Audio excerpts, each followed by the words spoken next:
presentarles la introducción, cuál es la definición de fototipos, las escalas, tablas en las que encontramos un resumen y referencias. Bueno, pues para empezar, eh, el concepto de fototipo es la capacidad de adaptarse al sol desde el nacimiento, en el cual se abarca en el conjunto de características y vamos nosotros a poder determinar si una piel se puede broncear o no, cómo y en qué grado. Eh, y aquí otra característica importante es que a menor capacidad y va a producir mayores efectos de la radiación solar, la capacidad en referente al fototipo. Ahora, las escalas de los fototipos de Fitzpatrick nos van a permitir conocer la sensibilidad de la piel frente a luz ultravioleta. Este doctor Fitzpatrick se planteó en 1975, basada en una entrevista personal que tuvo explorando la historia de quemadura solar y la capacidad de las personas de broncearse, buscando una aproximación estimada de la tolerancia cutánea hacia la luz ultravioleta. Él mismo realizó esta exploración.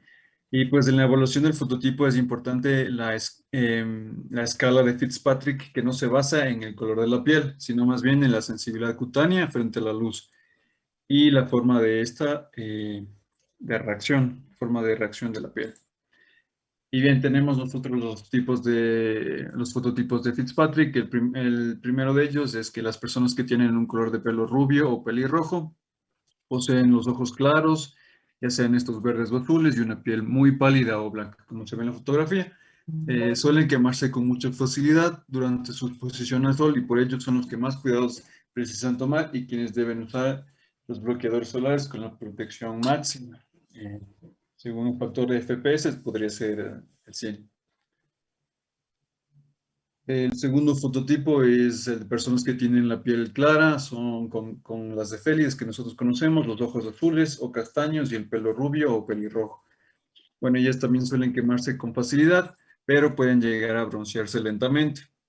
Llegan a adoptar un tono levemente moreno, casi imperceptible en la mayoría de los casos. Necesitan utilizar productos con protección solar igualmente muy alta. El fototipo 3 se trata de un grupo integrado por personas que presentan un pelo rubio o castaño claro, ojos que pueden ser verdes o marrones y un tono de piel clara en invierno, pero que se va a broncear en verano.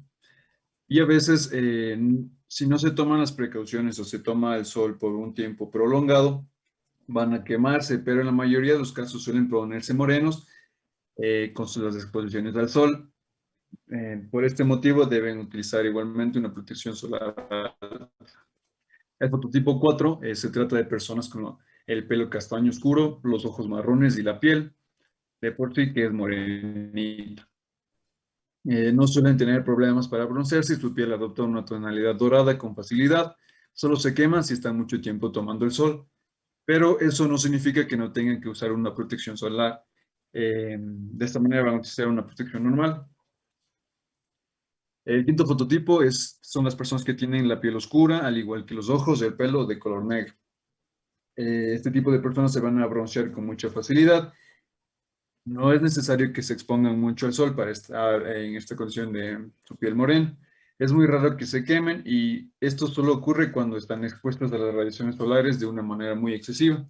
Sin embargo, ellos también necesitan una protección como en todos los casos. Y por último, el fototipo 6 son personas con la etnia negra. Sus pieles son muy oscuras, al igual que su cabello y sus ojos. Es casi imposible que se quemen, pues tienen una piel muy pigmentada, aunque deben evitar la exposición al sol sin protección, pues las radiaciones, aunque no les produzcan daños externos, también son nocivas en tu piel. Aquí, como les decía, tenemos una tabla de resumen de los 6 fototipos de Fitzpatrick, con las acciones del sol sobre la piel y las características pigmentarias. De igual manera, aquí tenemos una ilustración en la que podemos ver las diferentes escalas de los fototipos, desde el 1 hasta el 6. En cambio, aquí con la descripción de la sensibilidad a la luz solar. El fototipo número 1 es muy sensible a la luz solar. El 2 presenta una sensibilidad normal, una sensibilidad a la luz solar. En cambio, el fototipo 3 presenta una sensibilidad normal a la luz solar, mientras que el fototipo 4 la piel tiene una mejor tolerancia a la luz solar. El fototipo 5, por otra parte, presenta una piel oscura y su tolerancia es alta. Y en el último, el fototipo 6, la piel es de color negra y su tolerancia es muy alta, es la más alta de todas.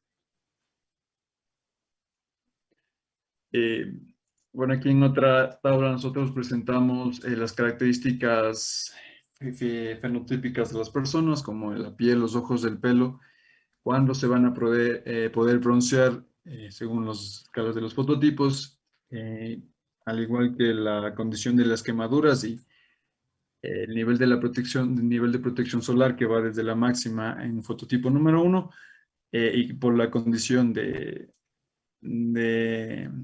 la resistencia en la fototipos de escala 7 que necesitarían una protección solar menor. Y aquí por último tengo una imagen igual de la diferencia de las escalas de los fototipos y diferencias. Listo, Muchas gracias. gracias, Germán. Entonces, chicos, para que quede claro, el foto es de esta escala que evalúa el tipo de reacción ante el sol. La reacción es o de quemadura solar o de bronceado. Entonces, como dijo su compañero, son 6 fototipos según la escala de Fitzpatrick. El fototipo 1 siempre se quema, nunca se broncea. El fototipo 2 se quema, muy pocas veces se broncea. El 3 a veces se quema, a veces se broncea. El 4 casi siempre se broncea, casi nunca se quema. El 5 siempre se broncea, no se quema con facilidad. Y el 6 nunca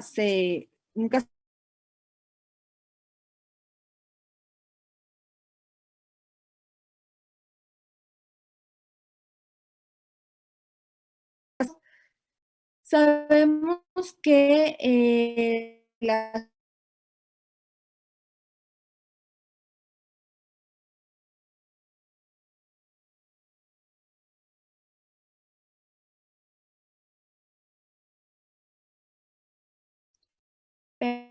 que me está botando del Zoom. Ya volví solita, volví. A ver si me estaban escuchando. Entonces, según las características de color de piel, pelo y ojos, la tendencia. Entonces, la tendencia es que con una persona con eumelanina, digo, con feomelanina, ¿se acuerdan? Personas muy blancas, de cabellos pelirrojos, de pelos blancos.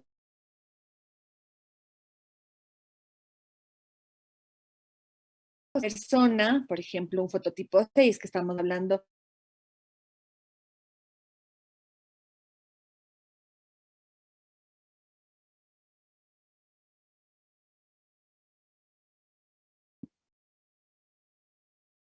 Otra vez me bloquea, chicos.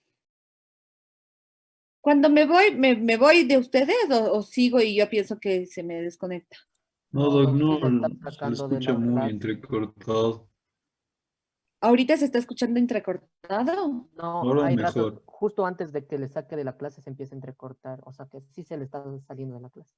Y solas es en su horario. Yo no sé si hay alguna persona que a esta hora se conecta con mi clave. Me va a tocar cambiar la clave de mi internet. Porque es a esta hora. De ahí los otros días no. Siempre es a esta hora. Bueno, claro que ahorita están haciendo igual otros trabajos de carpintería, creo, no sé, algún ruido de algo. Bueno, entonces, como les decía, no significa que una persona negra puede tener fotosensibilidad, ya, entonces no, siempre hay su excepción, ¿no?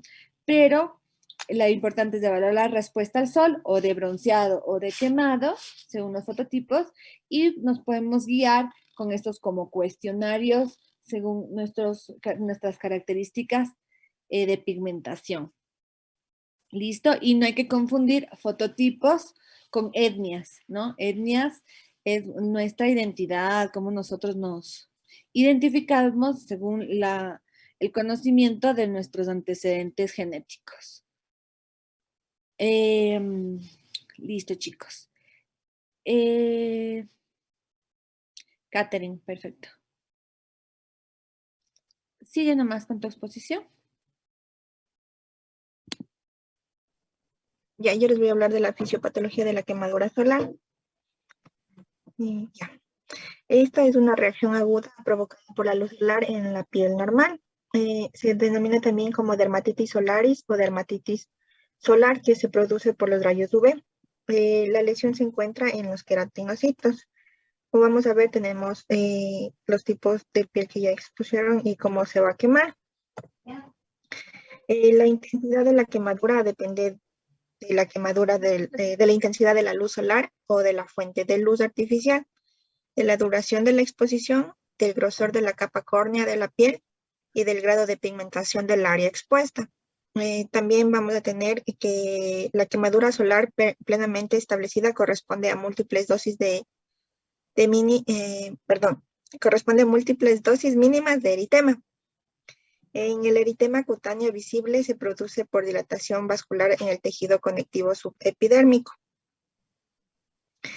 También vamos a ver que las quemaduras solares nunca van a producir una quemadura de tercer grado, solo de primer grado y de segundo grado. El de primer grado es cuando la piel está así rojita como en la primera imagen, y el del segundo grado es cuando ya presenta aflictemas. Bien, vamos a tener los dos mecanismos, de que es el daño por calor y a microvasculatura, que va a producir el aumento de permeabilidad vascular, edema intersticial y celular, shock hipovolémico y la hipoxia tisular, que va a llevar esto a la muerte tisular. Mientras que el otro mecanismo es la reacción inflamatoria local, liberación de sustancias por la reacción inflamatoria, una trombosis. Esto va a producir la vasoconstricción y la agregación plaquetaria, que va a terminar igualmente en hipoxia tisular y muerte tisular. Bien, la quemadura inicia después de las 4 a 6 horas de exposición a la luz solar y alcanza un máximo después de 12 a 24 horas. Y finalmente declina o termina a partir de las 72 horas. El primer estadio, como ya les dije, es un enrojecimiento intenso cutáneo con tumefacción, edema y sensación de calor, como vemos en la primera imagen. Luego va a aparecer las vesículas, ampollas o flictemas, como vemos en la segunda imagen. Estas son las de segundo grado. Y la formación de costras y finalmente la descamación y la curación de las lesiones. Bien, a nivel microscópico, la respuesta inflamatoria en la reacción de la quemadura se debe a una activación de la inmunidad innata. Los efectos a corto plazo consisten en el edema epidérmico con espongiosis y formación de las células de la quemadura solar. Esto por los queratinocitos apoptósicos. Acantosis, hiperatosis y eliminación de las células de Langerhans. También va a aumentar el contenido de melanina en las capas basal y suprabasal. Además de eso, vamos a encontrar un infiltrado inflamatorio de linfocitos y neutrófilos y vasodilatación. Mientras que a nivel celular y molecular vamos a tener la exposición de los rayos UV, que provoca una multitud de respuestas a la lesión y va a inducir las proteínas del estrés, procesos de reparación y producción de citocinas como la interleuquina 1 y la 6. Además, vamos a tener la exposición de apoptosis visible y deja de proliferar para someterse a una reparación, que es lo que se producía en la descamación y en la curación de las lesiones. Eso, gracias. Ok, gracias, Catherine. A mí se me entrecortó un poquito antes de que acabes, pero creo que a tus compañeros no, entonces está bien. Listo, chicos, entonces ya saben el mecanismo, el de la fisiopatológico de la quemadura solar, ¿no? Totalmente diferente a la carcinogénesis. Ahora sí vamos con el tema de hoy, que es pelo y uñas.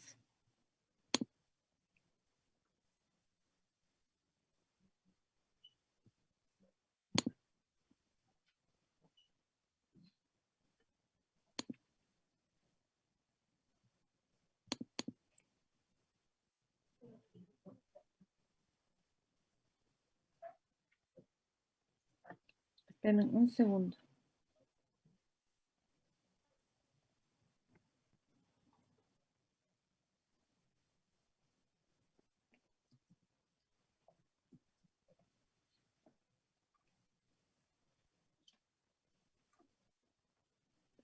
segundo.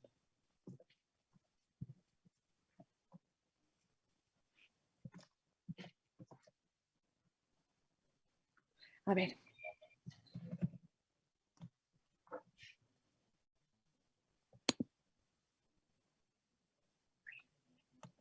Cerramos el WhatsApp.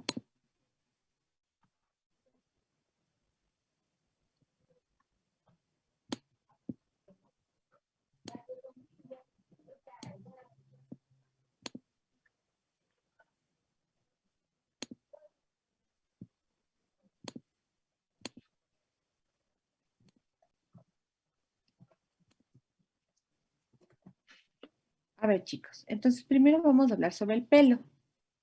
El pelo tiene la función principal de protección. La protección en los seres humanos se da al nivel de nuestro cuero cabelludo, nos abriga, nos protege de golpes, nos amortigua y nos protege de la radiación ultravioleta que pegaría justamente aquí en nuestra corona. Por eso es que las personas que tienen calvicie tienen más riesgo de cáncer de piel en la zona del cuero cabelludo, ¿ok? Además, tiene otras funciones de protección. Por ejemplo, cuando hablamos de pelo, no solamente estoy hablando del pelo de la cabeza, o sea, del cabello. Estoy hablando también del pelo, entradas de las fosas nasales, del pelo axilar, del pelo púbico, ¿ok? Cuando hablo de inervación, el pelo, como habíamos visto, tiene la función como una extensión de la parte sensorial de la piel. Ahí estoy hablando de los vellos, sobre todo. Y además, el pelo nos da una identidad cosmética y social. Por ejemplo, tribus tienen que llevar el cabello de un cierto modo, o por ejemplo, las mujeres, el estereotipo de la mujer es el cabello largo, el estereotipo del hombre es un cabello corto, ¿no es cierto? Problemas como la calvicie, tanto en hombres como en mujeres, dan muchos problemas psicosociales y de autoestima. Es una forma de relacionarnos socialmente. Por ejemplo, los punks se hacen su peinado todo aquí con esta cresta, se pintan de colores, No, social, ¿Le dan algún lugar local? a un doctor normal. ya. Socialmente, además, por ejemplo, en rebelión yo puedo pintar mi cabello, lo puedo hacer churón, lo puedo hacer... Entonces es una forma también de nosotros de expresarnos, ¿ya? El pelo puede ser solamente el vello o puede ser el pelo terminal. Y en la vida fetal hablamos del lanugo. Las características. Entonces, según el tipo de pelo, por ejemplo, los vellos son cabellos o pelos pequeños, prácticamente incoloros en la mayor parte de la superficie del cuerpo. El cabello terminal es más largo, es más grueso, está muy pigmentado y está en el cuero cabelludo, las pestañas, las cejas. Según la forma del cabello, en este caso me refiero al pelo de la cabeza, puede ser lacio, puede ser helicoidal, puede ser ondulado, lo que llamamos churón. Helicoidal sería, le llaman rizado, ¿no es cierto? El color depende del equilibrio de los diferentes tipos de melanina. Una melanina marrón a negro será la eumelanina indólica, mientras que un color amarillo a marrón rojizo contiene en su melanina azufre y será la feomelanina. El cabello varía en longitud, ahí sí depende mucho de la etnia, depende también de cómo lo llevemos, si lo cortamos o no. El diámetro es otra característica importante del pelo, entonces hay pelos gruesos, hay pelos más delgados. Y el formato transversal, este formato transversal es lo que le da esta característica de ser más lacio, helicoidal u ondulado. Y según el tipo de cabello tenemos 3 parámetros: el diámetro de la curva, el rizo y el número de hojas. Entonces podemos concluir que hay 9 tipos de cabellos en la cabeza. Espérenme un ratito que vino el mensajero a dejarme una cosa.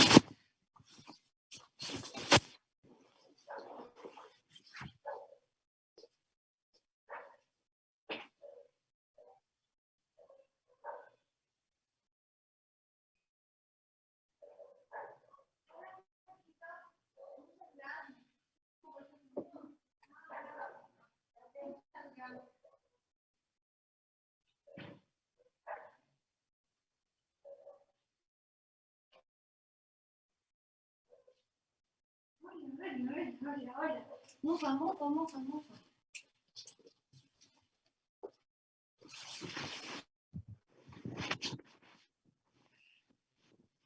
Ya, chicos. Perdón la interrupción. Ok. Para hablar del pelo, yo tengo que hablar del complejo piloso o del aparato piloso. Este va a estar compuesto por el folículo piloso, el músculo erector del pelo, la glándula sebácea y en ciertas localizaciones la glándula apócrina. Miren aquí, epidermis, la dermis, y aquí yo veo un folículo que tiene una parte inferior, una parte media y una parte superior. ¿Ok? Tengo aquí la glándula sebácea, el músculo erector del pelo y la glándula apócrina que está más alta. Entonces, el folículo piloso tiene 3 segmentos. El superior o infundíbulo es el que comienza desde la desembocadura del conducto sebáceo hasta el orificio folicular y es el que se queratiniza. Entonces, este sería el orificio folicular por donde sale el pelo y el conducto donde sale la glándula sebácea. Y entonces esta es la parte que más se va a queratinizar. Por eso hablábamos que allí es donde se van a generar los comedones. Luego tenemos la parte media o el istmo, que empieza desde la desembocadura del conducto sebáceo hasta la inserción del músculo erector del pelo, y es la porción más corta del folículo. Aquí es donde la vaina radicular interna se va a desintegrar y la vaina radicular externa se cornifica en esta forma triquilémica propia del pelo. Ustedes van a ver luego que la vaina radicular externa son capas del pelo. Entonces miren que en esta parte del istmo es donde se pierde la radicular interna y en cambio la externa se cornifica totalmente para dar paso a esta zona muy queratinizada que es la queratina del pelo, ¿ya? Entonces desde la desembocadura del conducto de la glándula sebácea hasta la inserción del músculo erector del pelo. Este es el istmo. Y la parte inferior, o llamada también el bulbo piloso, es desde la inserción del músculo erector del pelo hasta el bulbo piloso en sí. Este bulbo piloso es el que tiene forma de una cebolla, ¿ya? Y aquí vamos a tener estas partes. La papila dérmica, la matriz del pelo, el pelo propiamente dicho y las vainas radiculares. Miren aquí en esta imagen. Entonces tengo el bulbo piloso compuesto por una papila dérmica. Cuando nosotros vimos la primera clase, les decía que así como hay las papilas dérmicas que se meten en la epidermis, en el pelo yo voy a tener una papila pilosa que se va a meter al pelo. Aquí es donde van a entrar los vasos sanguíneos principalmente a nutrir mi folículo, ¿ya? Entonces, papila pilosa. El bulbo piloso, que contiene propiamente dicha la matriz. La matriz va a ser donde estén todas las células vivas del pelo. Y el pelo, es decir, la parte donde se comienza a queratinizar.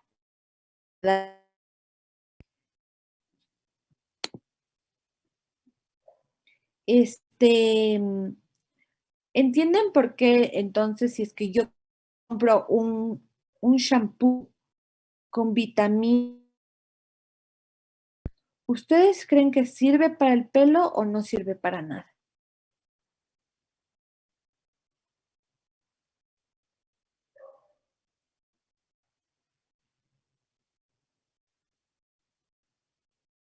¿Qué creen ustedes? Si yo le pongo vitaminas a mi shampoo, ¿ustedes creen que va a servir para que crezca este pelo?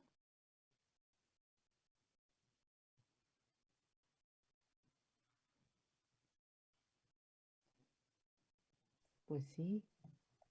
Depende. ¿De qué?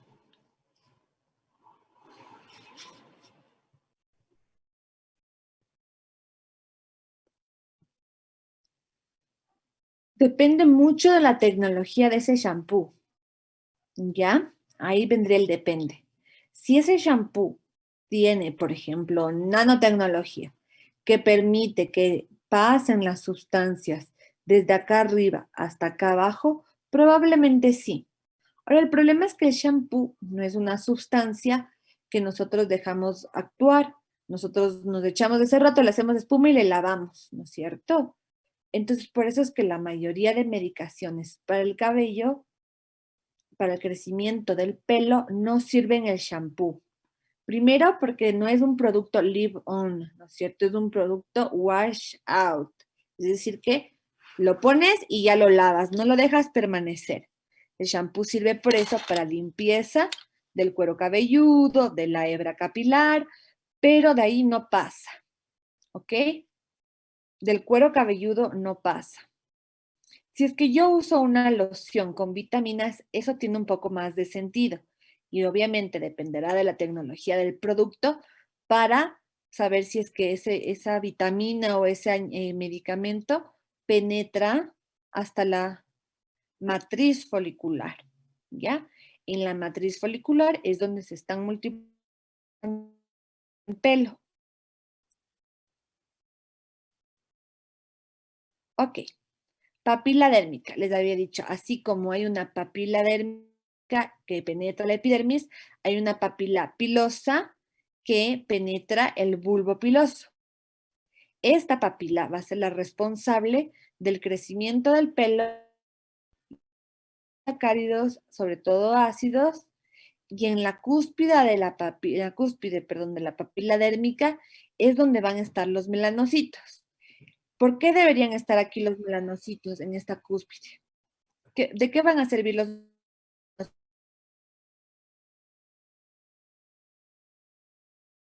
Va a dar el color, ¿no es cierto? Perfecto. ¿Y por qué será importante que tengamos color en el pelo?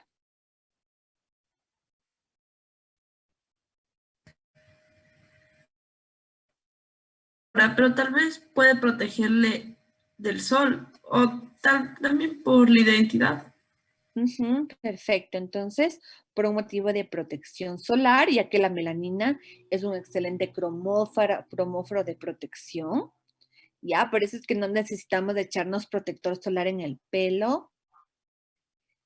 Y también por nuestra identidad, ¿no es cierto? Porque el color del pelo nos da nuestra identidad, si lo queremos llevar de un color de otro, es parte de nuestra figura social. Por eso es que es tan difícil elaborar tratamientos para la canicie. La canicie es cuando nos comienzan a salir canas. ¿Ustedes qué piensan que es cuando aparecen canas? ¿Qué significa que ya tengamos canas? Una disminución de los melanocitos. Exacto. Entonces hay una disminución de los melanocitos en esta papila pilosa o papila dérmica del pelo.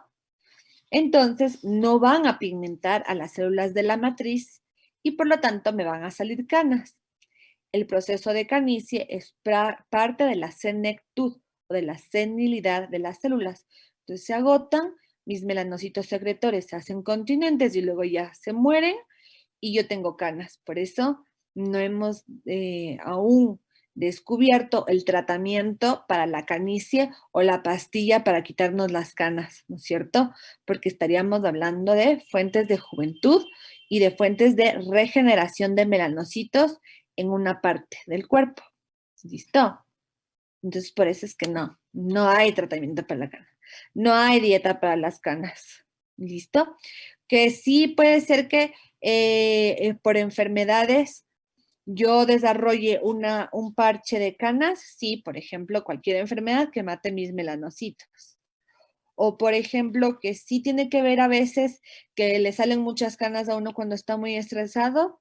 Sí, puede ser, porque así como ese melanocito de la piel en el vitiligo tiene una conexión antecesora con las células de la cresta neural, con las células de Schwann, ¿no es cierto? Con el sistema nervioso central, las emociones y los problemas del sistema nervioso central pueden pasar a la piel y al cabello, donde también hay melanocitos. Entonces, sí podría haber alguna explicación que no se ha encontrado para explicar por qué cuando nos estresamos nos salen canas.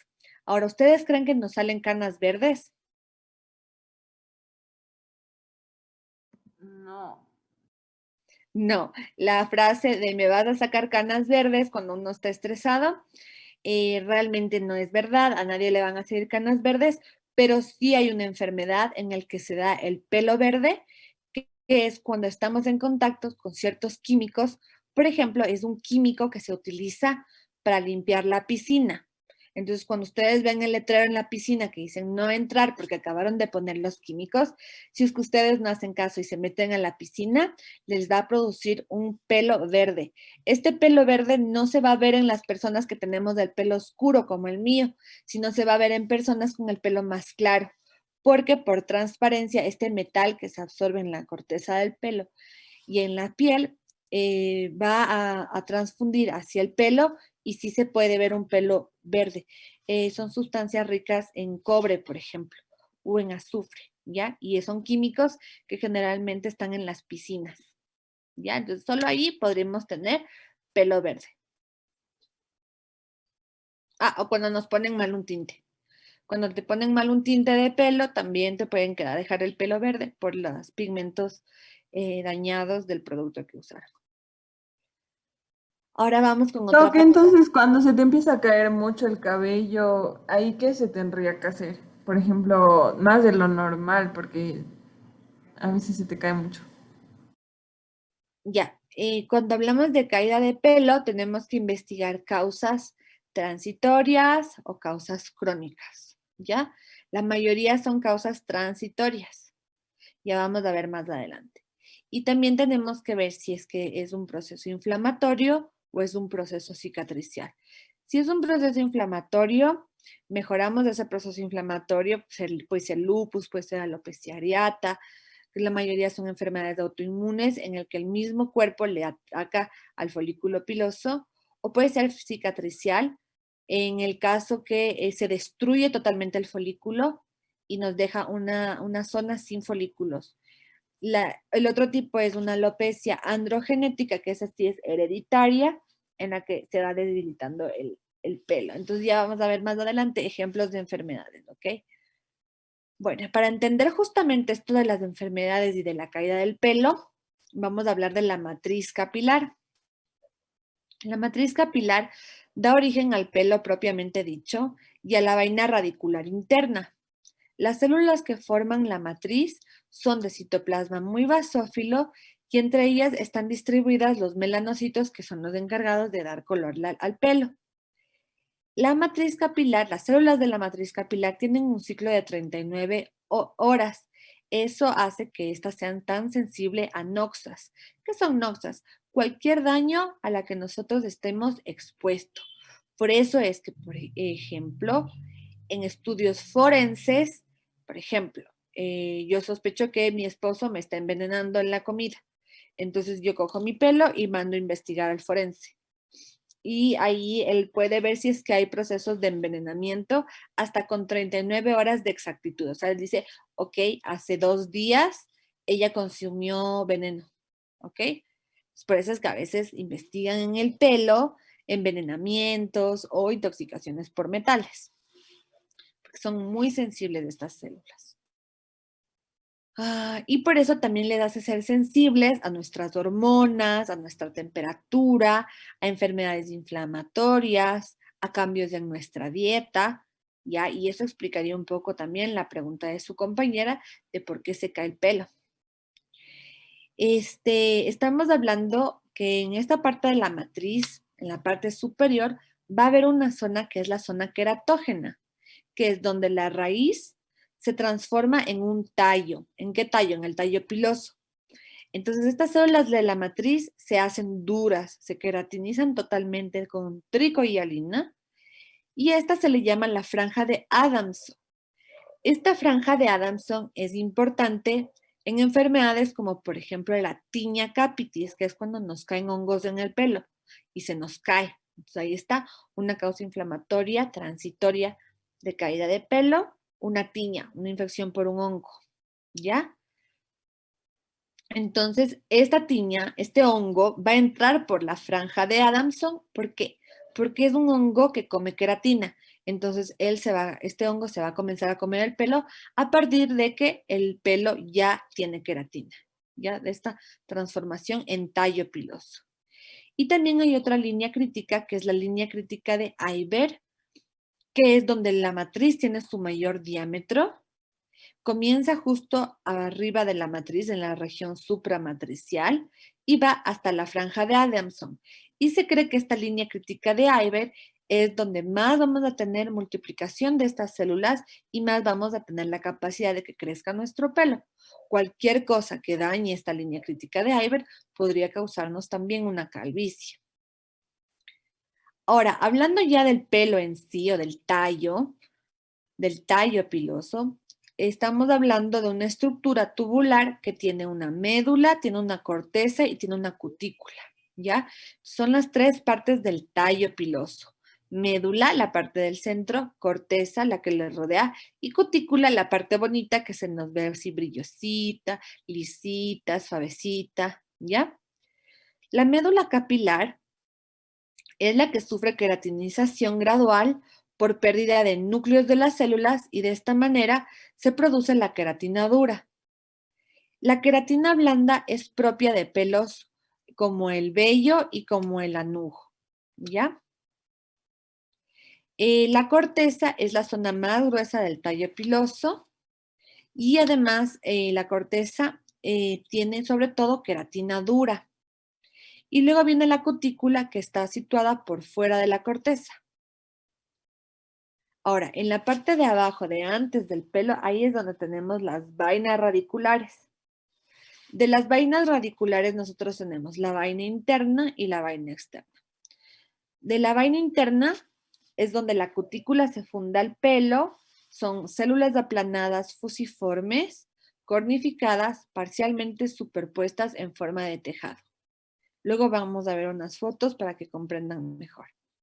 Abajo está una capa que tiene 2 hileras de tricohialina. Entonces, ¿cuál es el tipo de queratina que tiene el pelo? La tricohialina, así se llama. Y por último tenemos la capa de Henle, que es una hilera de células que va a ser la primera fila de células en cornificarse. Y por último la vaina radicular externa, que es una prolongación de la epidermis que se expande y forma el bulbo, esta forma de cebolla. El bulbo es penetrado por la papila. Aquí se va a juntar tejido conectivo y vascular y nervioso. Y en la membrana vítrea, el que vendría a ser como una membrana basal entre esta vaina externa y lo del resto de piel, hay colágeno del tipo 3. Por eso es que cuando nos hacemos muy viejitos, también se nos cae el pelo y eso se llama alopecia senil. Y es porque nuestro cuerpo ya no genera más colágeno, entonces en verdad estos pelos se sueltan. Y además tenemos células cargadas de glucógeno, que son las que tienen su importancia en generar energía para el crecimiento del pelo. Todas estas partes del pelo son sumamente importantes para comprender que el pelo tiene un ciclo de crecimiento. Y ahí otra vez me meto en la pregunta de su compañera, de por qué se nos cae el pelo. Mal, y a veces ya es una caída exagerada, que sería la caída patológica. Es normal que se nos caiga el pelo y por qué se nos tiene que caer el pelo. Esto es porque el pelo cumple un ciclo de crecimiento. La porción inferior del pelo, sobre todo el bulbo, son temporarios y desaparecen en la parte del ciclo que se llama catágeno. Entonces el bulbo no es tiempo y desaparece en el catágeno. La otra fase del ciclo es el anágeno, que es la fase de crecimiento. Ustedes pueden recordar el nombre de estos ciclos, anágeno por ejemplo, anabolismo, ¿no es cierto?, de crecimiento, y catágeno de catabolismo, de crecimiento. Y tenemos otra zona que es la del telógeno. Y el telógeno es justamente cuando se nos cae. Esto es porque la piel es heterogénea. Recuerden que cada unidad de crecimiento epidérmico de crecimiento, de queratinización, lo mismo es en el pelo, ¿ya? Es como un mosaico. Entonces, hay partes del pelo que se nos caen y partes del pelo que no se nos caen, y eso es normal. Y por eso nosotros cuando tenemos el ciclo del pelo, no se nos nota que se nos ha estado cayendo el pelo. Eso en términos... ¿Por qué? Porque la actividad de cada folículo... Por eso es que nos toca igualarnos las puntas. ¿No han pensado en eso? ¿Por qué me toca igualarme las puntas? ¿Por qué se desigualan? ¿Sí habían pensado en eso? Se deja con un corte, por ejemplo, así súper rectito, o yo qué sé, en forma de así, o en forma de V, o a los hombres para arriba, ¿no es cierto? Y les va creciendo el pelo y todo se desiguala, a dar forma al pelo. ¿No se han puesto a pensar por qué igualarse las puntas? Puede ser porque el crecimiento no es simétrico.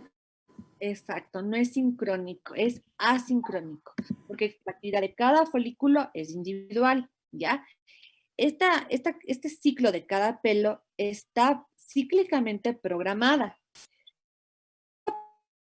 El pelo depende mucho de nuestra genética. Siempre que yo digo, depende de la genética, uno como que se queda medio triste y medio desalentado, porque ¿qué tal que yo te digo, no, es que no te crece más porque ya es así? Pero sí, realmente está programada tanto por nuestra genética como nuestra epigenética. Es decir, la epigenética es aquellas cosas de nuestro código genético que pueden cambiar debido a nuestro exposoma, que es lo que ahora se habla tanto, ¿no es cierto? Que todos los hábitos, que todo a lo que estamos expuestos desde el nacimiento, crean nosotros cambios genéticos para manifestar o no manifestar enfermedades, por ejemplo. En este caso, ¿será que afectan los factores externos del crecimiento del pelo? Sí, sí hay factores externos que están involucrados en el crecimiento del pelo, a esta programación del ciclo capilar. Por ejemplo, algo muy importante, el clima. Entonces, en países donde hay estaciones, se podría decir que en invierno y en otoño hay una tendencia a más caída del pelo. Ahora estamos justo en el Ecuador, es que miren la mala suerte que tenemos hasta para eso se me hace difícil responder a esta pregunta, porque no te podría decir que es estacional, ya que aquí no tenemos estaciones marcadas, es muy alborotado. Entonces, igual, esta caída del pelo sí puede ser cíclicamente programada por estos factores externos, ¿ok?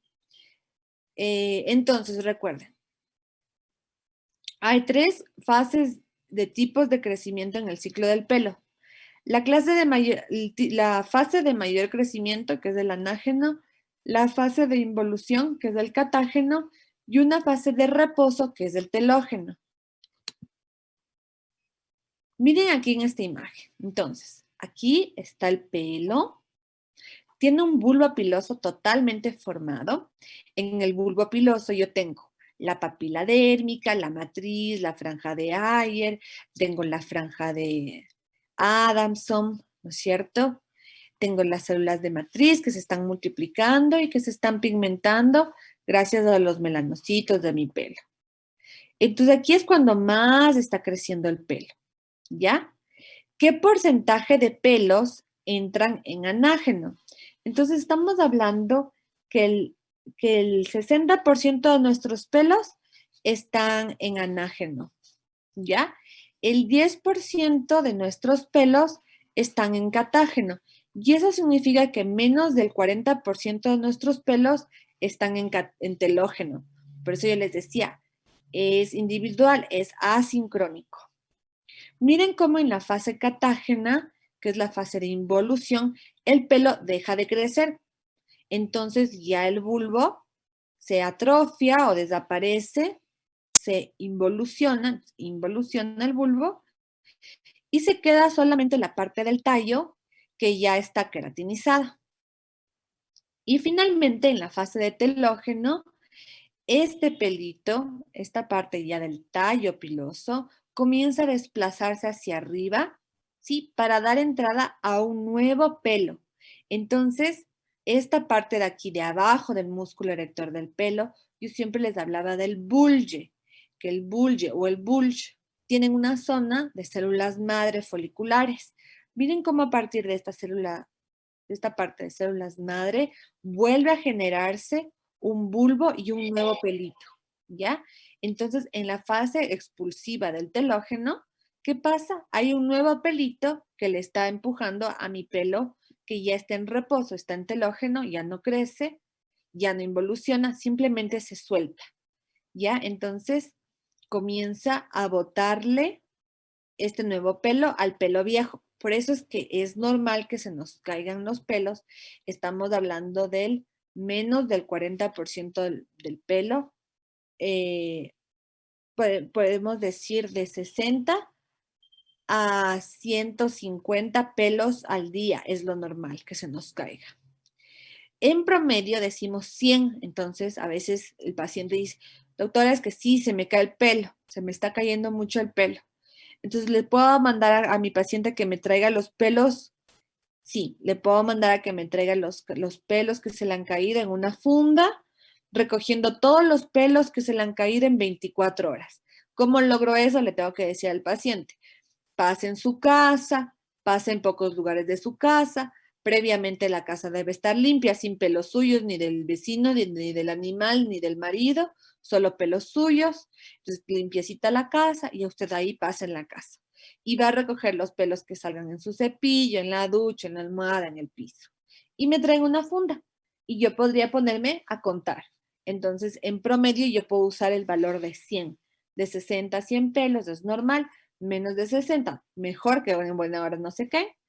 Y más de 100 pelos yo puedo decir, hay algún proceso patológico que está haciendo que se caigan esos pelos, ¿ya? Porque tengo demasiados pelos de telógeno y probablemente no alcanzo a reemplazarles con mi nuevo anágeno. ¿Entendido hasta aquí el ciclo del pelo, chicos? Sí, doc. Ya. ¿Cómo se llama ese proceso en que se sincronizan muchos pelos y se me caen? Se llama efluvio telógeno. Y el efluvio telógeno es normal.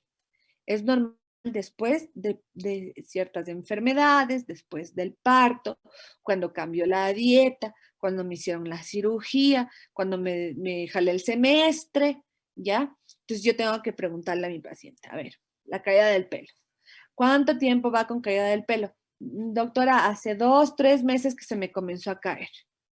Ok, yo tengo que calmarla a mi paciente y decir, ok, este periodo de caída del pelo te va a durar de 3 a 6 meses, ¿ya? Después de eso vas a dejar de tener esta caída del pelo. Pero yo tengo que investigar las causas. ¿Cómo tengo que investigar las causas? Tengo que preguntarle a mi paciente, por ejemplo, si ahorita dio a luz, si fue mamá. ¿Por qué? Porque después de causas, como ustedes vieron, las células de la matriz son muy sensibles. Después de causas como el parto, es normal que se caiga el pelo, ¿ya? ¿Por qué? Porque en el embarazo es un periodo de muchas hormonas, de muchos nutrientes, de muchos factores de crecimiento. Entonces el pelo está crece. Y de repente suprime, porque ya ha nacido el bebé, ya no tengo la placenta y ya no tengo todo ese eje hormonal. Entonces, ¡paf!, bajan mis hormonas. ¿Qué pasa después de 3, 6 meses que uno da luz? Se comienza a caer el pelo. ¿Y cuánto tiempo le va a durar a esa mamá? 3 a 6 meses de caída de pelo y es normal. ¿Hay algo que yo pueda hacer contra ello? Hay algunas cosas que pueden disminuir la sensación de pérdida de cabello o que puedan incrementar el crecimiento de nuevos pelos, pero no hay nada que yo pueda hacer. Entonces, todas esas doctoras, influencers y cosas que te dicen, tienes caída de pelo por COVID, ven que yo te trato con células madre. Eso es mentira. te trate o no te trate la doctora de las células madre, igual después de un COVID ya no se va a caer el pelo después de 3 a 6 meses. Te trates o no te trates, ¿ok? Entonces, por ejemplo, tuviste coronavirus. ¿Qué pasó en ese coronavirus? Estuviste súper enfermo, estuviste con un proceso inflamatorio severo, estuviste en cama, comiste mal, te dieron 1000 medicamentos. ¿Será que se me va a caer el pelo después de un COVID?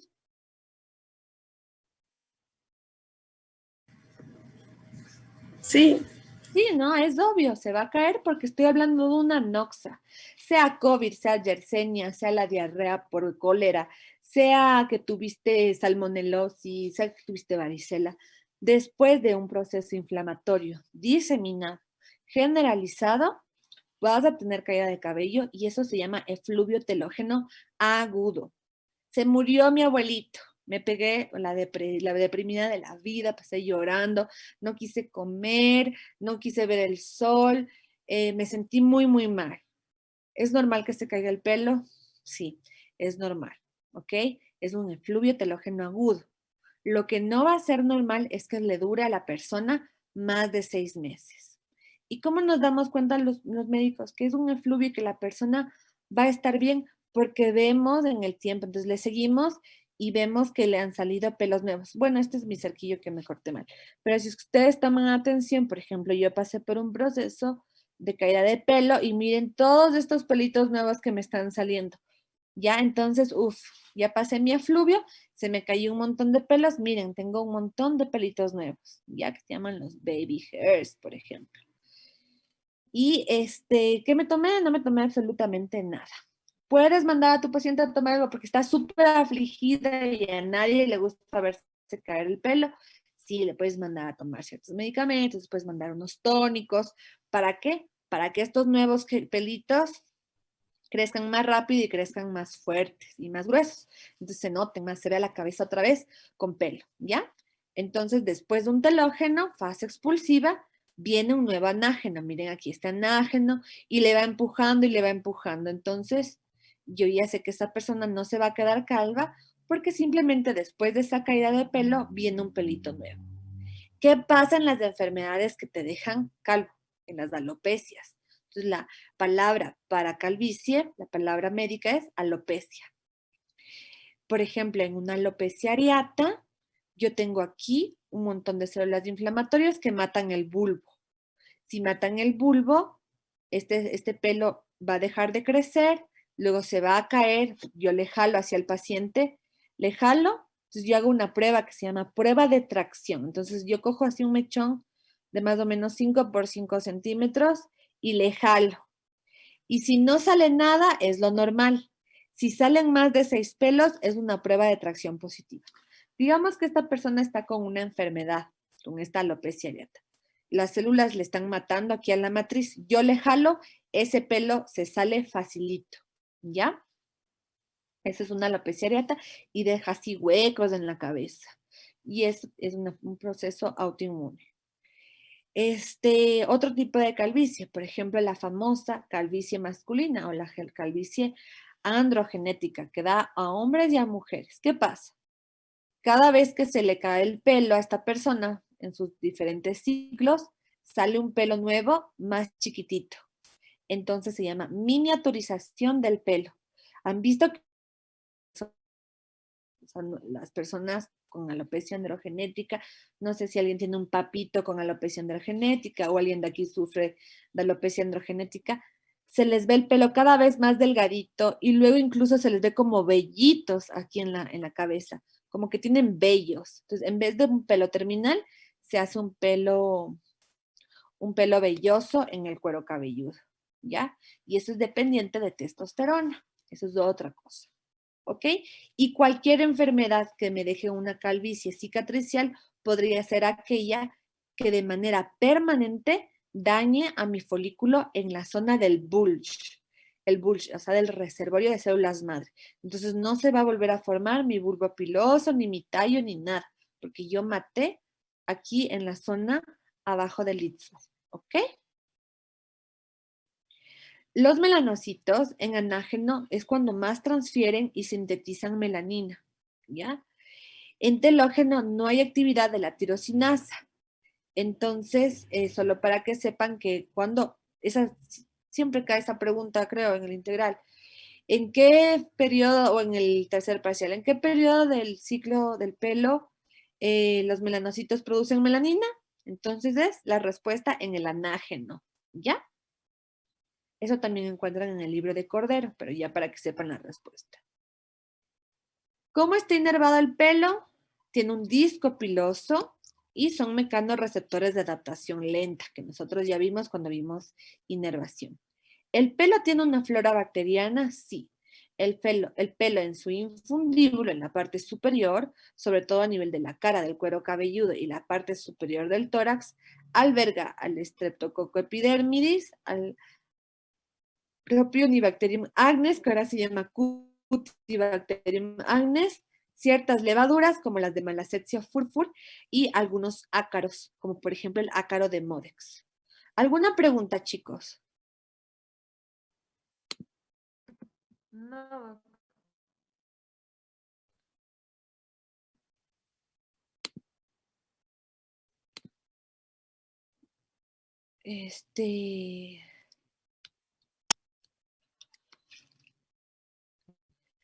Yo tengo una exposición para los que sí se quedan como que picados con estos temas de alopecia, que es para médicos aquí en algún canal. A ver, déjame ver. Alopecia, Julia Cabezas. Aquí miren, alopecias, causas, diagnóstico y tratamiento. Esta es una charla que yo di con un laboratorio.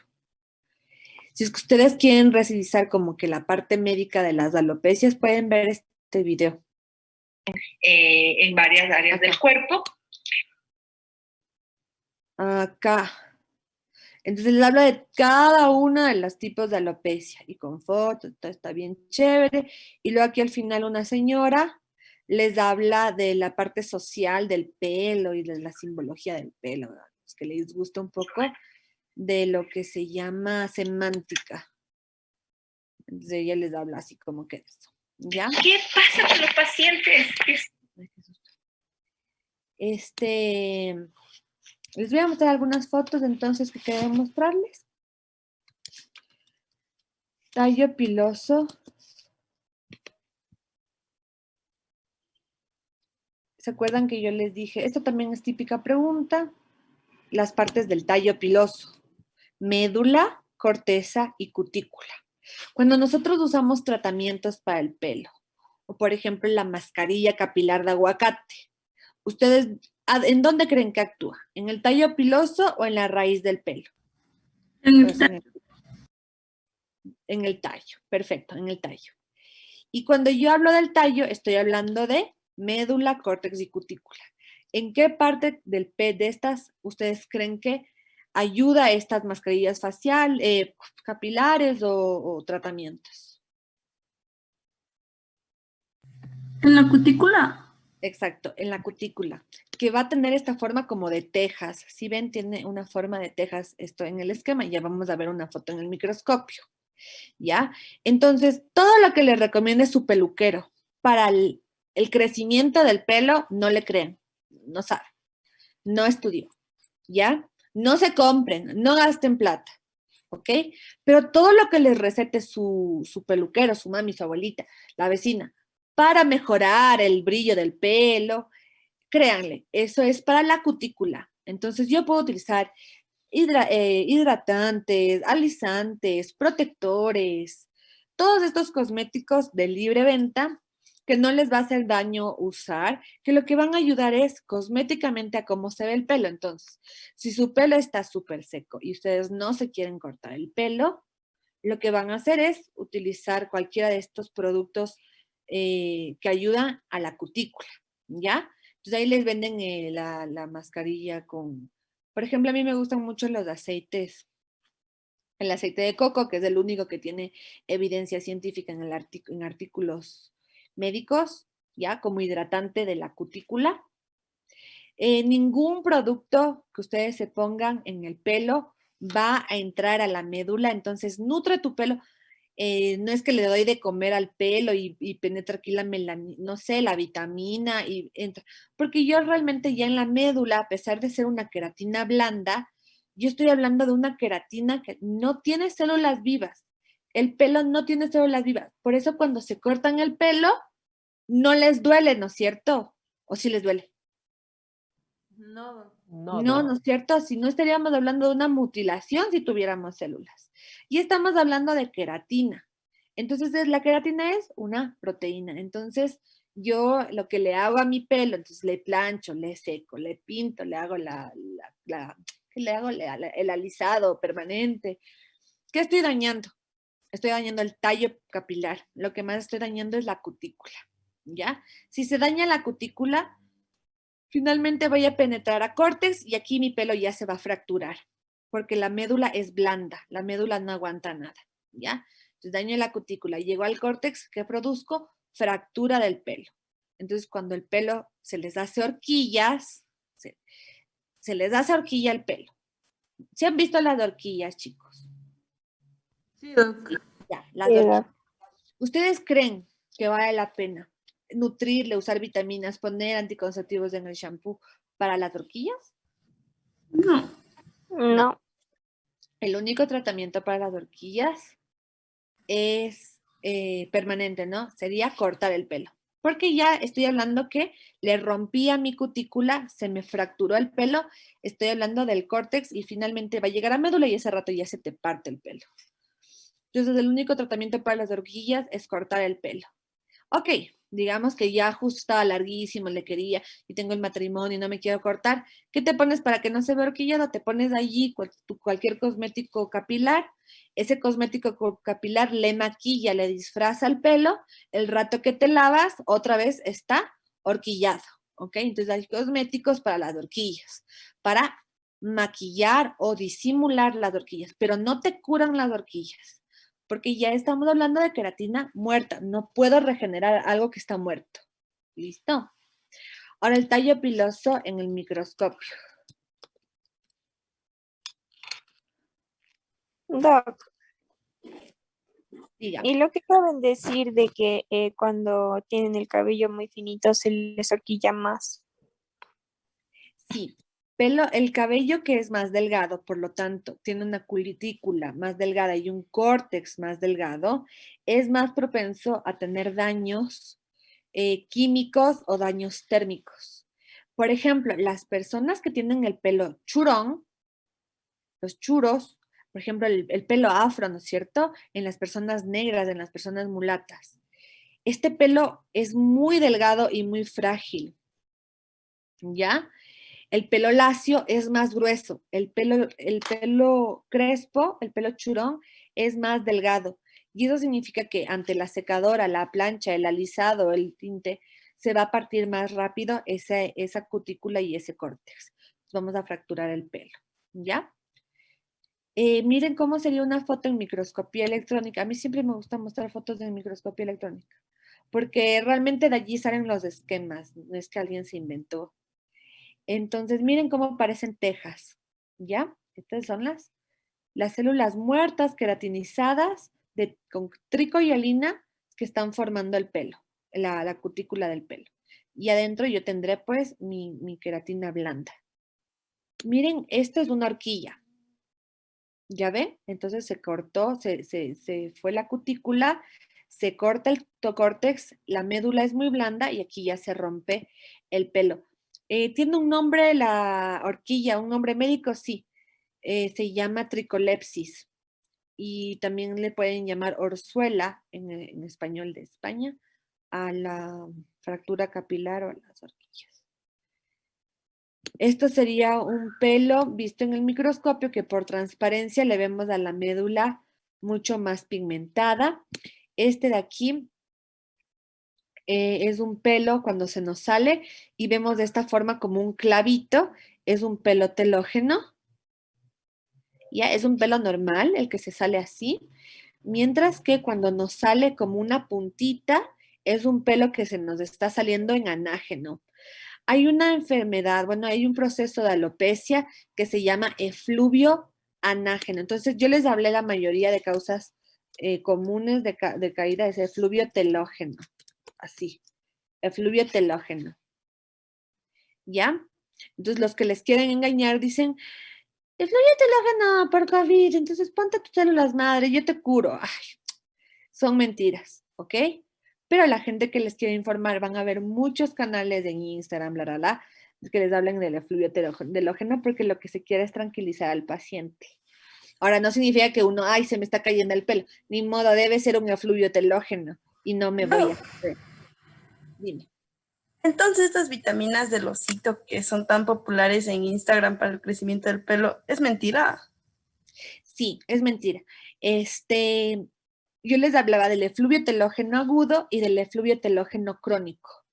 Cuando es crónico, o sea, cuando dura más de 6 meses, ok, a la médica, sabes que ya no está normal, me está durando más de 6 meses.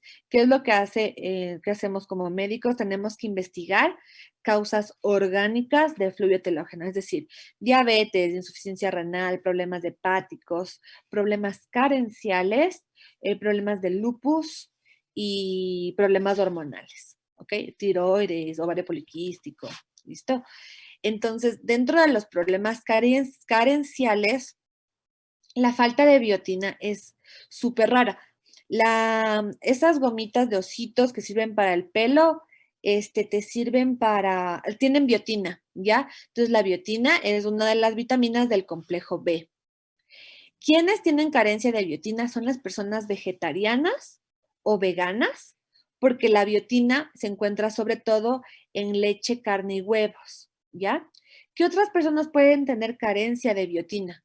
Personas que no se desparasitan o, por ejemplo, que viven en países subdesarrollados como el nuestro y nunca se desparasitan, o personas con síntomas de mala absorción intestinal, muchas diarreas, problemas de yardiasis, ¿ok? Entonces, algo pasa en el intestino que no absorbe la biotina y hay muy pocos casos de personas que no metabolizan la biotina, es decir, la comen, la consumen, estuvo en el intestino, pero nunca la llegan a metabolizar, no la absorben, porque hay un problema genético de que no le asimilan a la biotina, pero esas personas son muy raras. Puede investigar carencia de biotina. Aquí en los laboratorios nadie te investiga falta de biotina, pero sí puedes buscar carencia de vitamina B12 y ácido fólico, que son otras vitaminas del complejo B que se absorben juntas, ¿ya? Entonces, hay personas que se compran, está como caída de pelo y se compran la vitamina del osito y no mejora nada. ¿Por qué? Porque probablemente no tienen una carencia de biotina. Entonces, esa vitamina B, esa biotina que están consumiendo se va por el pipí, porque no les hace falta, entonces su cuerpo no capta. Ahora, hay veces que sí mandamos a tomar biotina, pero coadyuvante. Entonces yo digo, ok, lo que te pasa, Katherine, es que has estado muy estresada, mira que te dio COVID, entonces vas a estar mejor. Te puedo dar biotina para que, si es que en algo te hace falta, sí aceleres el ciclo del pelo a anágeno. Entonces sí te puedo dar para que mejores. Pero si es que no es la única causa, no vas a mejorar. ¿Ya? Entonces ese es el problema de automedicarse la biotina, que muchas personas que tienen causas de en verdad más importantes se automedican la biotina y no ven ningún resultado. Y también que a veces no es que es una cosa súper barata que mejor me compro y ya, ¿no? A mí me parece caro, no sé, no le invertiría. Y si me tomo un frasco y si es que no me sirvió ya no me vuelvo a tomar. ¿Listo? Doc, Dígame, Hermes. eh, no es cierto, o sea, es falso eso de que el cabello y las uñas dejan de crecer después de la muerte, ¿verdad? Eso es falso. Sí, sí dejan de crecer. O sea, claro, se mueren las células de la matriz y te deja de crecer el pelo. Solo que se ve más largo porque como se chupó tu cabeza y el pelo está desde adentro, entonces tú podrías decir de 1 a 2 centímetros más de largo, ¿ya? Entonces, pero no crecen mientras estamos muertos porque imagínense el problema del urbanismo si en nuestros cementerios ya comenzarían a salir así bolas y bolas y bolas de pelo y uñas, ¿no es cierto? Porque el muerto, ¿cuántos años se queda enterrado?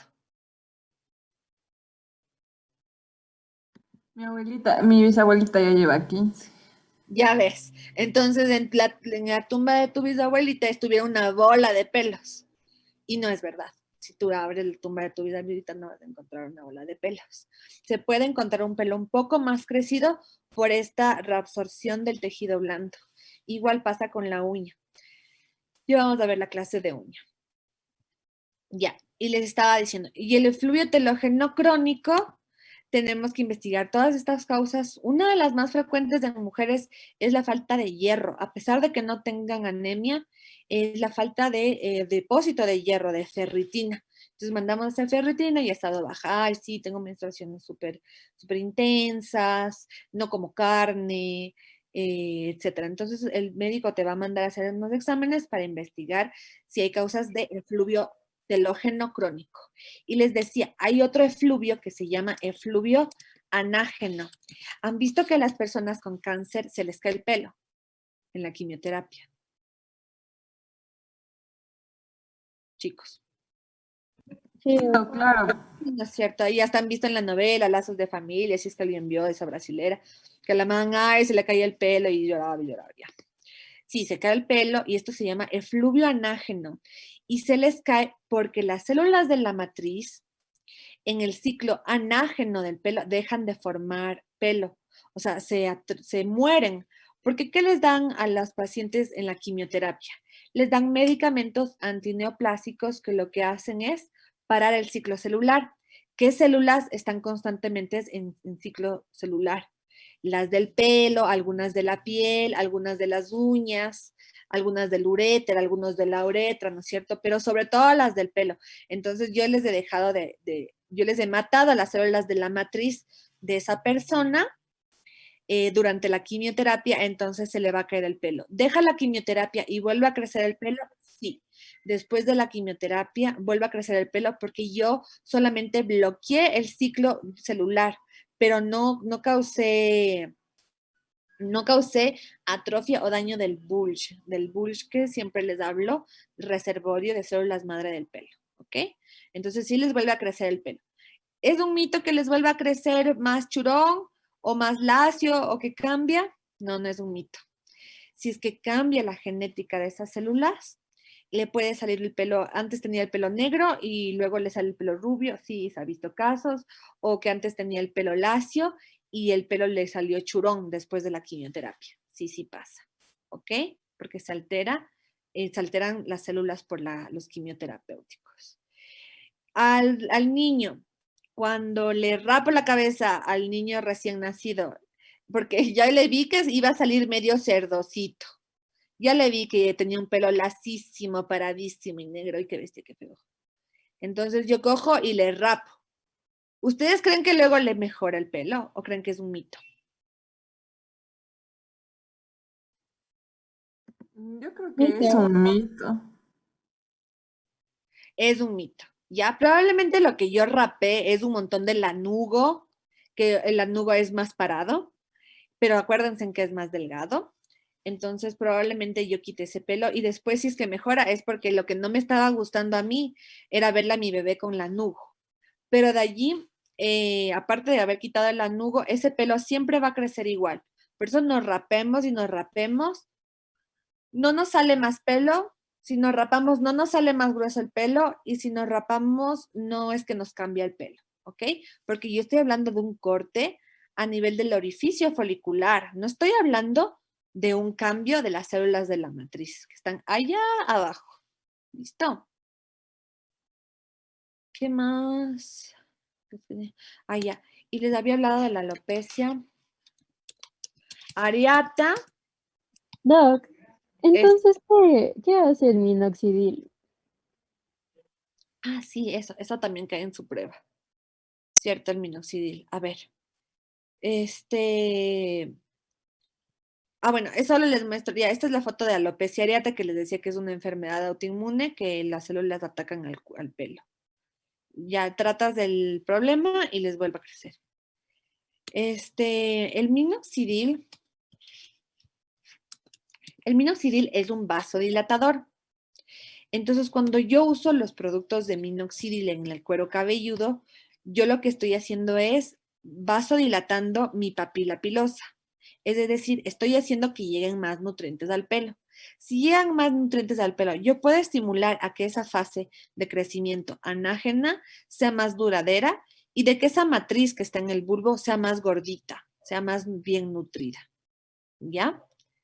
Entonces el minoxidil va súper bien para los tratamientos de las alopecias, sobre todo la alopecia androgenética. La alopecia androgenética es la calvicie masculina que se caracteriza por la formación de estas entradas y porque se vacía aquí en la coronilla, en el vértex, el pelo, ¿no es cierto? Como un curita, ¿ya? O sea, no una bandita, un cura, un padre, para los que son católicos, que siempre llevan este peinado como los frailes, ¿ya? Entonces sí es la calvicie masculina.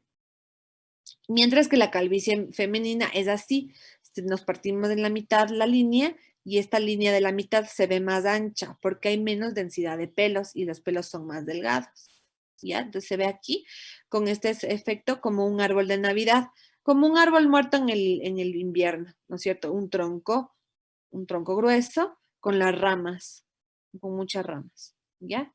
Entonces así se le conoce este signo del árbol de Navidad, ¿ya? En las mujeres, pero en las mujeres no hacemos entradas y en las mujeres no hacemos vacío acá, sino hasta el final de la calvicie, ya cuando es muy grave, por ejemplo, aquí que se nota más.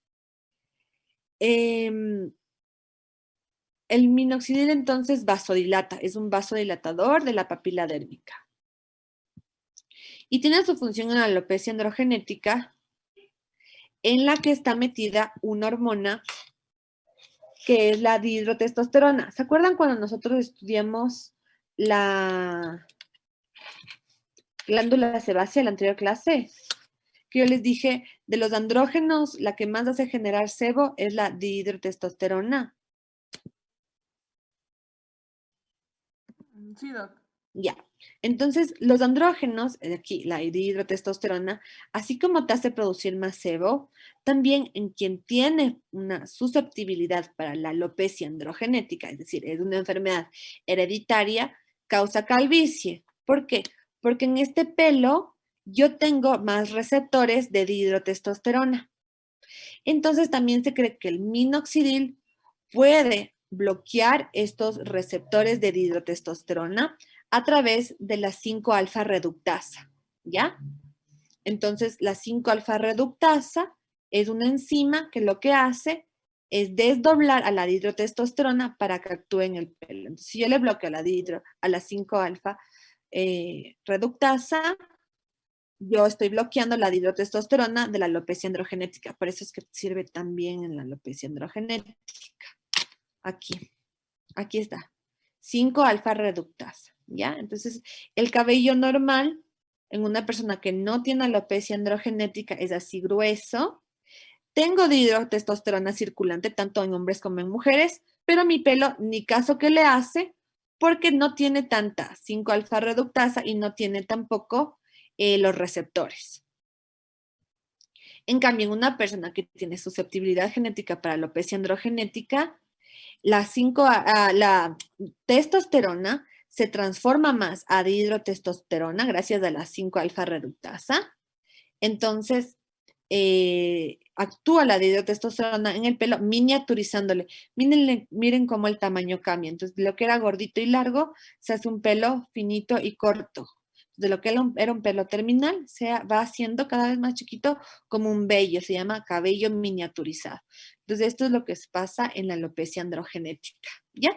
Que no es tema no es tema para ustedes ahorita primera vez que ven dermatología, pero ya para que sepan un poquito, y cuando lean Cordero, les va a hablar de la 5-alfa reductasa y les va a hablar de la dihidrotestosterona, y en algunos, yo estoy 2 años como profesora en la Católica, en algunos integrales sí salió justo una pregunta de la 5-alfa reductasa. Y antes, ¿qué es la 5-alfa reductasa? Es esta hormona que transforma la testosterona a dihidrotestosterona, y la dihidrotestosterona tiene que ver con el crecimiento del pelo, y cuando está enfermo el pelo, pues con la miniaturización del pelo, ¿ya? Pero es que los andrógenos, problemas de andrógenos causan además de seborrea, alopecia. ¿Alguna otra pregunta, chicos, para ya pasar a uñas?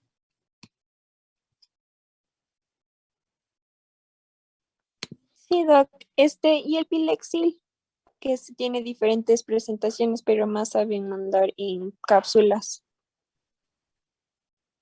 El Pilexil en cápsulas tiene un montón de vitaminas. Entonces, si tú comes bien y estás sana, no te va a servir, porque probablemente tu pelo no se cae por falta de vitaminas y así. Yo no mando a menos que demuestre una carencia por historia clínica o por exámenes de laboratorio. De allí el Pilexil en shampoo tiene algunos extractos de algunas plantas que lo que hacen es que tu pelo se sienta más densificado. Entonces, se te cayó igual el pelo, te está creciendo a la velocidad que te tenía que crecer, pero se siente mejor el pelo porque te lo ionifica. Entonces, de lo que antes se te veía el hueco por acá, ¿sí? Ya no se ve tan hueco porque tu pelo está lleno, ionificado y es como que tienes más volumen. Entonces, da una mejor apariencia de densidad. Y el Pilexil también funciona como un buen shampoo de lavado. Entonces, quita la seborrea del cuero cabelludo y al mejorar la seborrea del cuero cabelludo también ayuda a que esos pelitos nuevos que están creciendo crezcan más rápido, crezcan más sanos y no se vuelvan a caer. Entonces, tal vez por parte del manejo de la seborrea y de efecto cosmético, sí te ayuda en algo el shampoo Pilexil, pero solo como algo cosmético, no como un tratamiento de un problema de la raíz del pelo. Y la loción Pilexil, cuando yo uso lociones en efluvio telógeno, yo uso otra marca, uso una que es Tricovit. Pero la Pilexil me imagino que funciona muy similar. ¿Qué es lo que hace? Es que te ayuda a que estos pelitos nuevos que salen salgan más fuertes y que la hebra capilar que ya tienes no se parta. Entonces funciona como un tratamiento de pelo y que ya no se te caiga tanto el pelo con tanta velocidad, ¿ya? Entonces, sí puedes usar como un cosmético, un aliviador rápido o superficial de la molestia que es la caída, siempre y cuando sea un efluvio telógeno. Si es que es una alopecia androgenética, no te va a servir. Si es que es una alopecia areata, no te va a servir. Si es que es por quimioterapia, no te va a servir. Y si es que es otras enfermedades inflamatorias cicatriciales, peor aún, no te sirve. ¿Ok?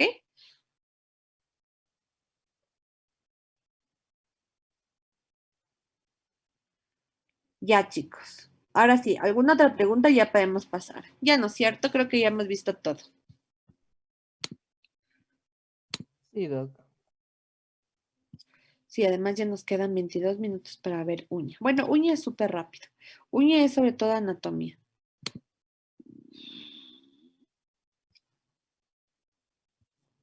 A ver. Ya.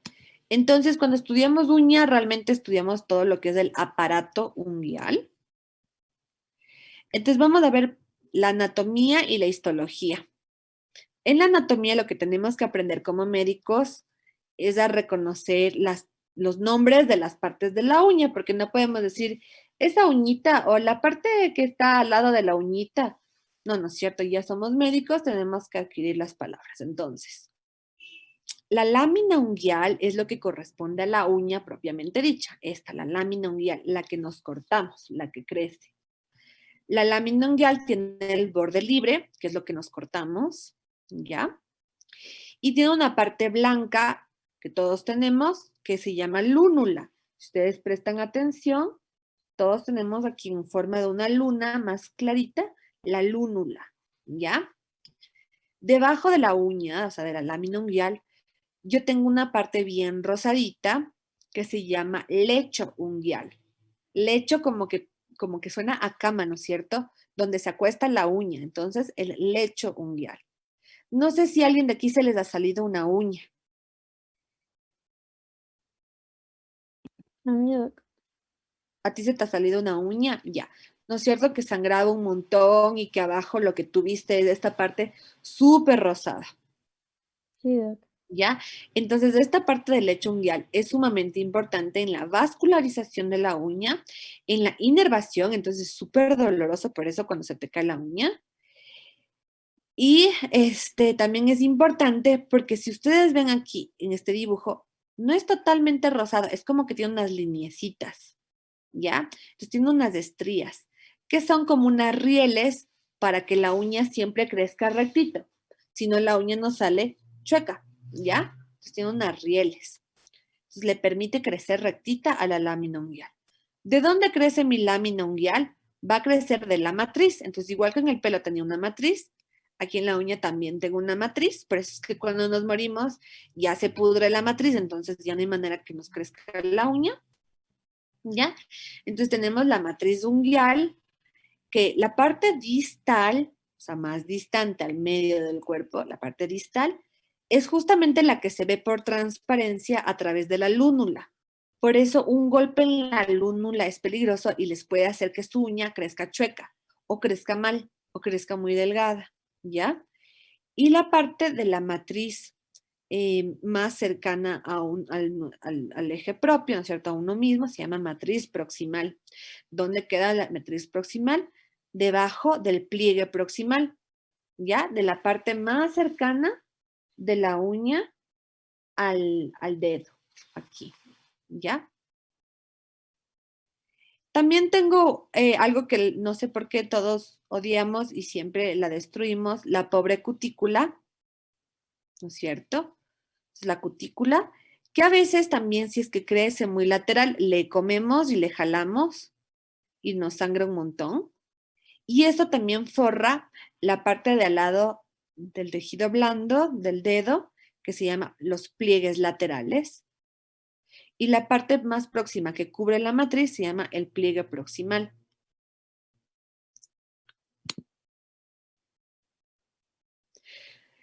Una vez reconocidas estas partes de la anatomía de la uña, yo puedo poner en subgrupos según la función que hace cada una de estas partes. Por ejemplo, cuando yo hablo en la uña de la porción generadora, yo estoy hablando de la matriz proximal, de la matriz distal, y de la matriz distal es lo que estaría representado por la lúnula. Entonces, si yo estudio así, me acuerdo más fácil. Entonces, la porción generadora es la matriz proximal, la matriz distal y la lúnula. El producto es la uña, el plato o lámina unguial, y lo que le cortamos es el borde libre de la uña. La porción de revestimiento o sistema cuticular está formado por el eponiquio y por la cutícula. Eponiquio es una lámina muy, muy delicada que cubre la piel del pliegue proximal y se une con la cutícula, que es eso que vemos siempre seco y como ese cauchito que le cubre al vidrio del carro para que no se meta el agua. Es igualita a la cutícula, ¿ya? Como empaque. ¿Ya? La cutícula, que yo digo que lo odiamos porque siempre o nos andamos bajando así con el dedo o con un paletito de esos de maderita o en la peluquería nos corta. Luego está la porción de soporte, entonces tenemos al lecho unguial, donde se acuesta la uña, en la onicodermis, debajo del lecho unguial, también tengo una dermis que se llama onicodermis, y por último, pues la parte ósea del dedo, entonces la falange. Entonces, ¿qué hay debajo de la uña? El hueso. ¿Para qué sirve la uña? Para proteger las puntas de los dedos, ¿ya? Y también para rascarnos. Esas son las dos funciones de la uña. Protección de la parte distal de los dedos y para rascarnos. Y la porción de anclaje. La porción de anclaje son unos ligamentos. Tenemos el ligamento anterior y el ligamento posterior, que es esto de aquí que permite que todo esté conectado, ¿no? Entonces es parte del sistema conectivo, la porción de anclaje. Y la porción circundante, nosotros tenemos el hiponiquio. El hiponiquio es esta parte que une el borde libre de la uña con el dedo. Por eso es que cuando nos bañamos, por ejemplo, o nos metemos a la piscina, no nos entra agua por debajo de la uña. Es también otro empaque que permite esta impermeabilidad de la uña y la piel. para que no se meta agua, bacterias, hongos ni virus, ¿ya? Cuando ustedes se cortan mal la uña, se cortan demasiado y les sangra un poquito y se cortaron como que una telita extra que de ley han visto alguna vez. Eso es el hiponiquio y es súper doloroso cuando se corta. ¿Se han visto? Sí, Doc. Sí, Sí, no. Doc. Y cuando se cortan eso, sangra y es horrible, duele un montón. Ya, muy bien. Y el pliegue proximal. Entonces, pliegue proximal y los pliegues laterales, ¿ya? Cuando está nuestra piel, nuestro dedo húmedo, ya, seco, perdón, seco, como muy maltratado, nos salen unos pellejos en los pliegues proximales, que es la continuación de la cutícula y el mismo pliegue lateral, perdón, y nosotros nos comemos, y las mamis le llaman padastros. ¿Han escuchado esta frase? Sí, Doc. Ya, entonces estos no son los padastros, el nombre es pliegue lateral, ¿ya? Aquí una foto nuevamente del plato unguial, de la uña, la cutícula, el eponiquio, el pliegue proximal hace este doblez. Entonces, la cutícula, el eponiquio hace este doblez y ahí sí pliegue proximal, ¿ya? ¿Por qué es tantas capas aquí? Uña, cutícula, eponiquio, pliegue proximal. Porque es lo que nos protege nuestra matriz unguial, la porción generadora. ¿Cómo se da el crecimiento de la uña? Entonces, una parte de la matriz unguial, la parte distal, a ver, espérense, la parte distal, esta parte distal, la que está como la lúnula, esa es la que genera la parte ventral de la lámina unguial, ¿ya? Entonces, siempre acuérdense de este dibujo. Entonces, este es el final del dedito. Entonces, la parte distal, justo la matriz distal que está cubierta, que está representada por la lúnula, lo que genera es las células queratinizadas del plato unguial en su parte ventral, mientras que la matriz proximal, que es la que está tapada por mi pliegue proximal, es la que crea las células queratinizadas de la porción dorsal de la lámina unguial. ¿Sí ven? De esto dependerá el grosor, la delgadez o la regularidad de mi lámina unguial.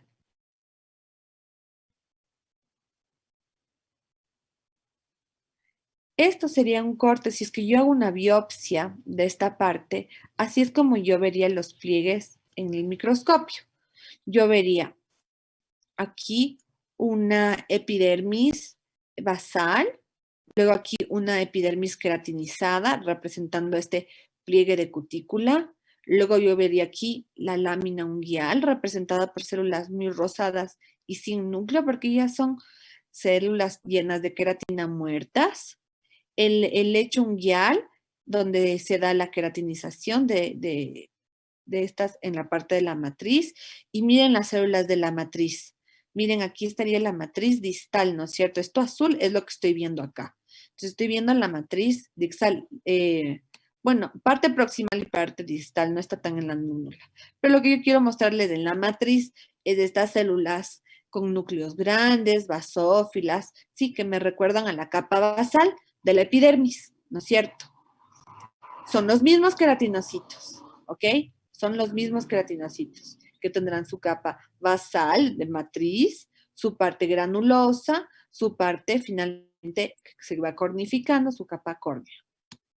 Pero no se llama capa córnea, se llama ya lámina unguial. Cada porción de la uña está compuesta por diferentes conjugados de queratinas. Por ejemplo, el pliegue proximal de la uña en la parte suprabasal tiene queratinas de diferenciación, queratina K1 y K10 y queratinas propias de las manos, de los dedos, como son K16 y K6. Miren cómo en cambio los queratinocitos de la parte de la matriz distal, no, esto es proximal, perdón, proximal, porque está debajo de la cutícula, Yo tengo la queratina 14 y luego tendré otra vez queratina 1 y 10 de diferenciación porque se va a ir diferenciando. En cambio, en el lecho unguial yo tengo queratinas K16, K17. Chicos, no saturen, esto nunca les pregunto. Nunca jamás les pregunto en un examen, ¿ok? Solamente es para que sepan. Que ¿por qué son diferentes las queratinas? ¿Por qué hay diferente aspecto? ¿Por qué la uña es tan dura? Porque tiene otros tipos. Entonces,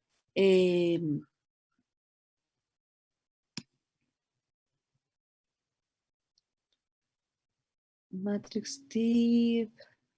A la final, la uña tiene varios conjugados de queratinas. Todos estos, K1, K10, K16, K6, K14, K7, ¿ya? Pues, queratinas duras. El plato unguial tiene una forma específica. Estamos hablando de tener diferentes convexidades. Tiene una convexidad transversal y una convexidad longitudinal.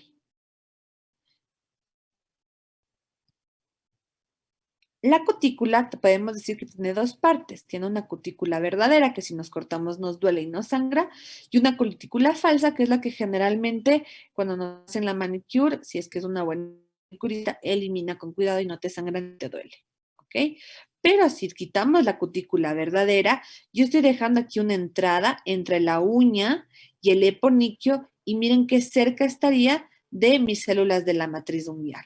Entonces, por eso no hay que dañarse las cutículas.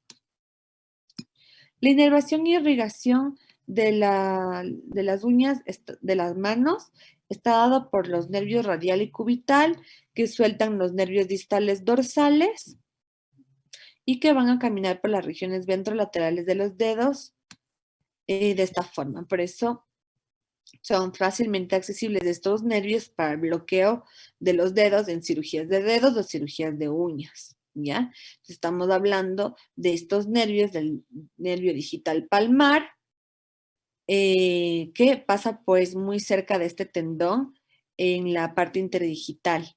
¿Ya? Entonces yo puedo inyectar directamente aquí, que yo voy a acabar bloqueando este nervio. O yo puedo entrar con mi inyección por al lado, que yo voy a también bloquear este nervio que va a inervar toda la parte lateral del dedo. Por eso cuando yo pongo anestesia en un dedo, yo puedo hablar de un bloqueo proximal o un bloqueo tendinoso. Yo les decía que la lámina unguial tiene diferentes convexidades, o longitudinal o transversal. Esto nos va a dar la pauta de enfermedades tanto a nivel sistémico como enfermedades localizadas. Por ejemplo, los famosos dedos en palillo de tambor. Entonces, miren cómo es un dedo edematoso. Yo tengo un aumento en la convexidad transversal y longitudinal de las uñas. Por eso es como que el dedo termina en un palillo de tambor, como una bolita aquí y el palito acá, ¿ya? Estos dedos que se llaman hipocráticos están presentes en personas que tienen cardiopatías, problemas pulmonares crónicos, ¿ya? También puedo tener otra alteración de la anatomía de las uñas.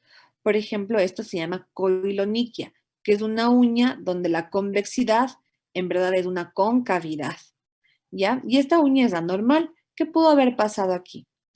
Por ejemplo, hay coiloniquias traumáticas. Esta persona llevó un golparrón aquí en la matriz y la uña comenzó a crecer de esta forma.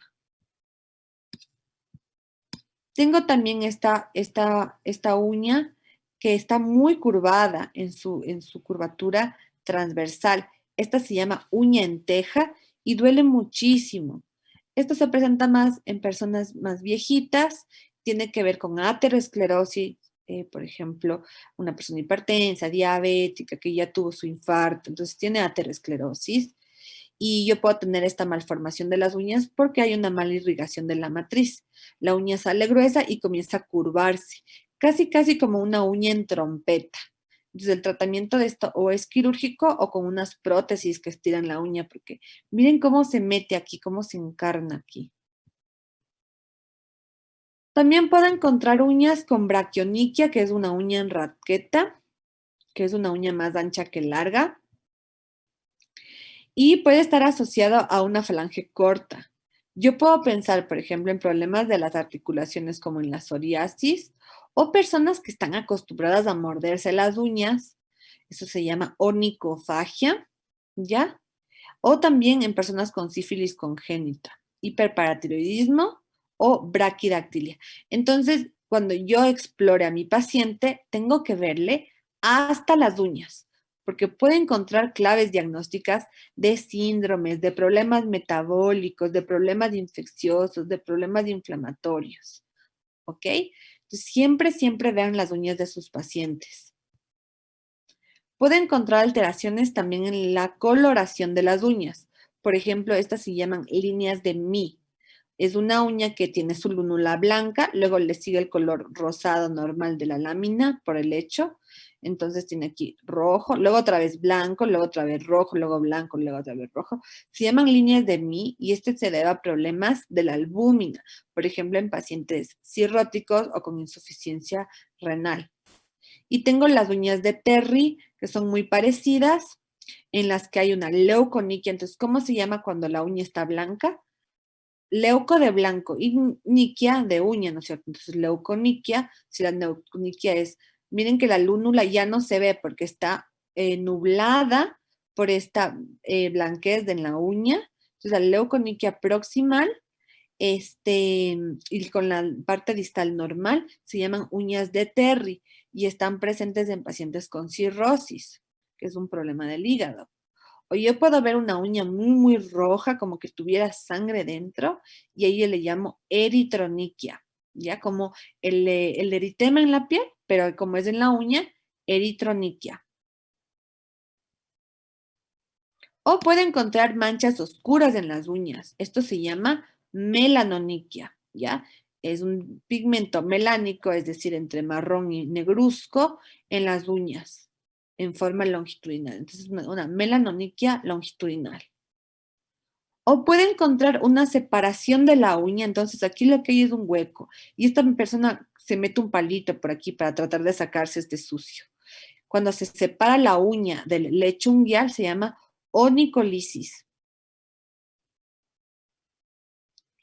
Y yo puedo encontrar también sangre atrapada en la uña, por ejemplo, estas hemorragias en astilla, que es la extravasación de sangre de los vasos, parecido a una púrpura en la piel, pero en cambio aquí es una hemorragia en astilla, en la uña, y puede ser por un golpe, por una psoriasis, por una infección de uñas, que es la onicomicosis, incluso por una sepsis y sobre todo pensar en una endocarditis bacteriana subaguda, cuando por ejemplo ese corazón está bombeando coágulos llenos de bacterias hacia las partes distales. Entonces esto se queda atrapado en la uña y es una señal de endocarditis.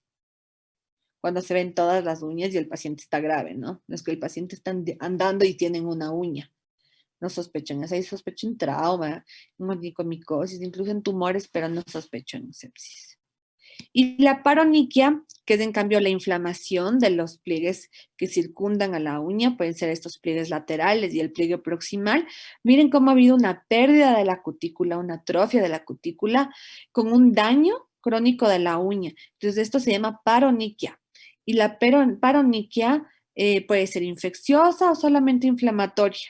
Por ejemplo, las personas que lavan mucho la ropa y los trastes, pasan lava, las manos súper húmedas, o carniceros, pescadores, tienen paroniquias, porque el exceso de agua erosiona la piel, se quita la cutícula y luego se comienza a inflamar e infectar estos tejidos. Eso se llama paroniquia. ¿Ya? Esta de la foto, miren, es una paroniquia traumática por manicure. Entonces, ya tantos años de hacerse manicure y que la peluquera esté corta y corta las cutículas, se atrofió totalmente la cutícula. Obviamente le cortaron la cutícula verdadera y luego hay esta distrofia de la uña. ¿Ok, chicos? Bueno, eso es todo sobre uñas. ¿Alguna pregunta?